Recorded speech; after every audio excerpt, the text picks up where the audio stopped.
Everyone. Welcome to the session. So, in continuation with the last session, I'll be talking about type 1 diabetes mellitus today.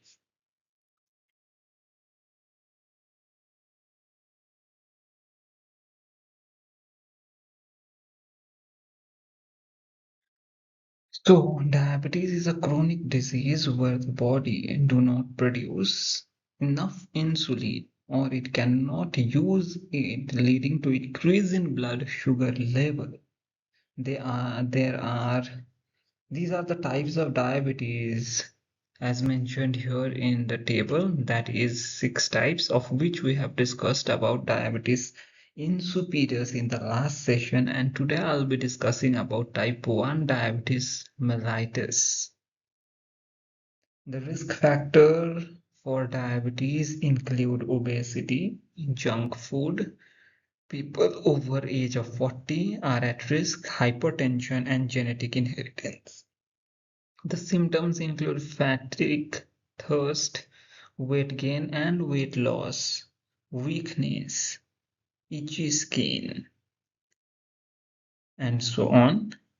The prevention tips include healthy eating, exercise, glucose control, and no smoking. The complication includes nerve and blood vessel damage, retina damage, disease, foot and heart and kidney damage.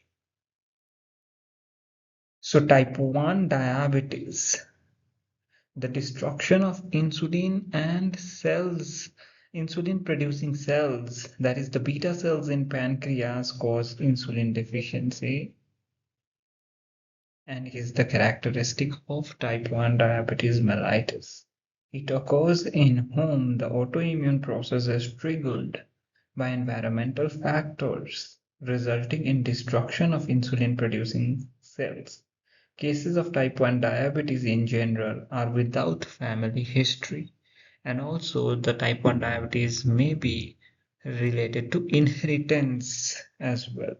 Studies have shown that infection with Coxsackie virus, enterovirus, COVID-19, mumps virus, influenza B viruses have increased type 1 disease risk. Autoantibody targets the antigen in beta cells. The antigens could be cell cytoplasm, insulin produced by the beta cell, and many others, leading to the destruction of beta cells in pancreas, which produce insulin. Epidemiology. It is most commonly chronic disease in children. However, it can occur in any age group. Type 1 disease in childhood cause severe symptoms, that is hyperglycemia, that is increased blood glucose, diabetic ketoacidosis. Diabetic ketoacidosis occurs when, due to less insulin in the body cannot utilize the glucose and starts to break fat for its energy requirement. The breaking of the fat will lead to the production of ketones, making blood acidic. It leads to increase in urination as kidney will try to maintain the blood pH, which in turn will increase thirst, fruity smelling breath, abdominal pain. If not treated, it can lead to coma and death. Though most autoimmune diseases occur in women, type 1 diabetes mostly occur in men. Type 1 diabetes incidence has increased from 5% to 10% in people worldwide. Prevalence of type 1 disease was shown to be 95% with 15 per lakh people by meta-analysis and systemic review reports. Pathophysiology.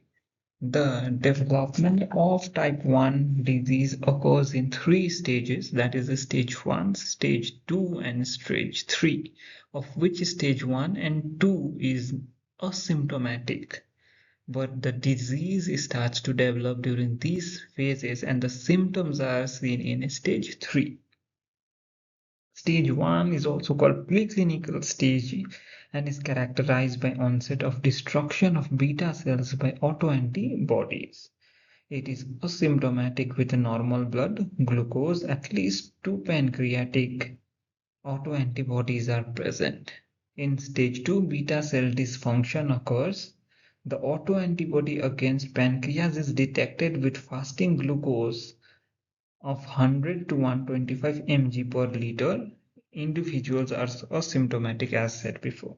In stage 3, the hyperglycemia occurs. The glucose level is more than 200 mg per deciliter. Fasting glucose at least 126 milligram per deciliter, which is higher than the normal range. Moving to the treatment. So basically, the treatment of type 1 diabetes mellitus require insulin replacement, blood glucose monitoring, adjustment with the diet and lifestyle to control blood glucose level. So first, insulin replacement. Insulin is administered by daily injection or via insulin infusion using insulin pump. Long-acting insulin like U100, U300, Glagreen or Degludec or 1 to 2 times daily. Detemir or U100 Glargine is administered and highly preferred. Blood glucose monitoring. It's basically monitored by a capillary blood sampling with glucometer or continuous glucose monitoring system that provide real-time glucose data. The next is diabetes education and self-management. It basically includes education on diet, lifestyle, insulin management, and blood glucose monitoring, along with ketone monitoring, sick day rules detection, early treatment of hypoglycemia, and complication of diabetes. Physical activities and dietary education is also important and benefits insulin sensitivity and overall health. Follow-up and ongoing care.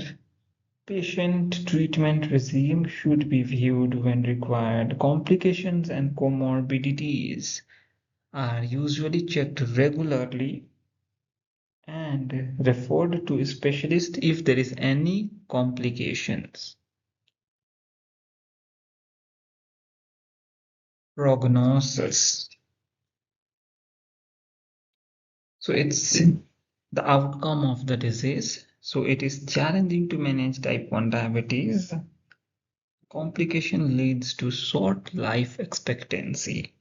However, mortality and morbidity has been improved with insulin treatment. Screening for complication drastically reduce the rate of diabetes complications, which in turn decrease mortality rates. However, diabetes people have 2 to 5-fold higher mortality rates than that of the normal people. Secondary complications of type 1 diabetes is classified as acute and chronic. Acute is a short-term complication and include hypoglycemia, that means decrease in blood glucose level, and diabetes ketoacidosis, while chronic include nephropathy, that is kidney damage, neuropathy, nerve damage, which is of two types, that is peripheral nerve damage and autonomic nerve damage. Peripheral nerve damage basically includes damage of the nerve outside that of brain and spinal cord, whereas autonomic nerve damage is the damage of the nerve that control involuntary functions like that of working of our heart,